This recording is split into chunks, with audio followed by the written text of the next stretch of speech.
आइए बच्चों, आज जानते हैं मैग्नेट्स के बारे में।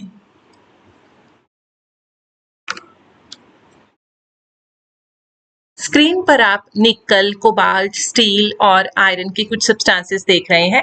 इनको हम मैग्नेटिक मटेरियल्स बोलते हैं क्योंकि मैग्नेट इन सबको अपनी तरफ अट्रैक्ट कर लेता है। वहीं रबड़, ग्लास, प्लास्टिक, पेपर और वुड ये नॉन मैग्नेटिक मटेरियल्स होते हैं क्योंकि मैग्नेट इनको अपनी तरफ अट्रैक्ट नहीं कर पाता है। मैग्नेट्स की कई शेप होती हैं, जैसे कि हॉर्सशू, रिंग, यू शेप, बार और सिलेंड्रिकल मैग्नेट। हर मैग्नेट के दो पोल्स होते हैं, एक नॉर्थ पोल और एक साउथ पोल। आइए जानते हैं प्रॉपर्टीज ऑफ मैग्नेट्स के बारे में। मैग्नेट के ऑपोजिट पोल्स अब एक दूसरे को अट्रैक्ट करते हैं और सेम पोल्स एक दूसरे को रिपेल करते हैं। जैसे हमने यहाँ 2 बार मैग्नेट्स दिखाई हैं, अगर हम उनके ऑपोजिट पोल्स एक दूसरे के पास लाते हैं तो उन मैग्नेट्स में अट्रैक्शन होती है, और वहीं अगर हम दूसरी तरफ दोनों सेम पोल्स ला रहे हैं मैग्नेट के तो उनमें रिपल्शन देखी जा रही है, यानी like poles repel and unlike poles attract each other.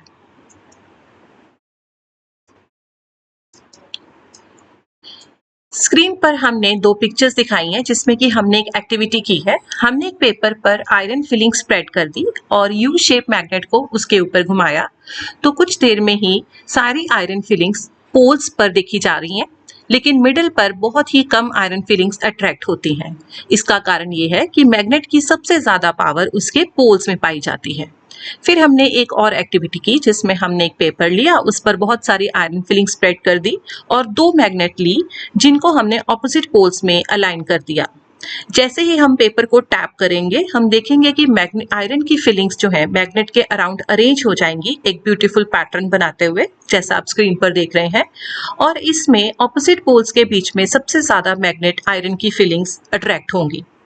तो इसका कारण ये है कि पोल्स के पास मैक्सिमम पावर होती है अट्रैक्शन की, जिसकी वजह से ज्यादा फीलिंग्स हमें ऑपोजिट पोल्स के बीच में दिखाई देती हैं और बहुत ही कम फीलिंग्स हमने देख सकते हैं मैग्नेट के मिडल में पाई जाती हैं। तो यानी magnetic force is maximum at poles and weaker in the middle.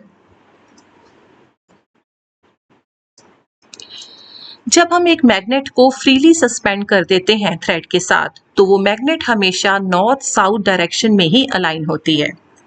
इसी फैक्टर को यूज करते हुए हमने कंपास नीडल की शुरुआत की, जिसमें कि हमने कंपास नीडल मैग्नेट की ली और जब हमने उसको रेस्ट पर रखा तो हमने देखा कि कंपास नीडल हमेशा नॉर्थ साउथ डायरेक्शन में ही अलाइन होती है। इसका रीजन ये है कि अर्थ भी एक बहुत बड़ा मैग्नेट ही है और उसकी मैग्नेटिक फील्ड कंपास की मैग्नेटिक फील्ड के साथ इंटरैक्ट करती है, यानी कि कंपास का जो नॉर्थ पोल है वो अर्थ के साउथ पोल की तरफ अलाइंड रहता है। इसी तरह से कंपास का साउथ पोल अर्थ के नॉर्थ पोल की तरफ अट्रैक्ट रहता है।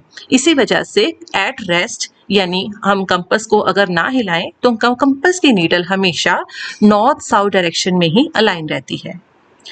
A freely suspended magnet always rests in the north-south direction। तो बच्चों, ये था मैग्नेट और उसकी प्रॉपर्टीज के बारे में। आई होप आपको वीडियो अच्छा लगा हो तो लाइक कीजिए। Thank you.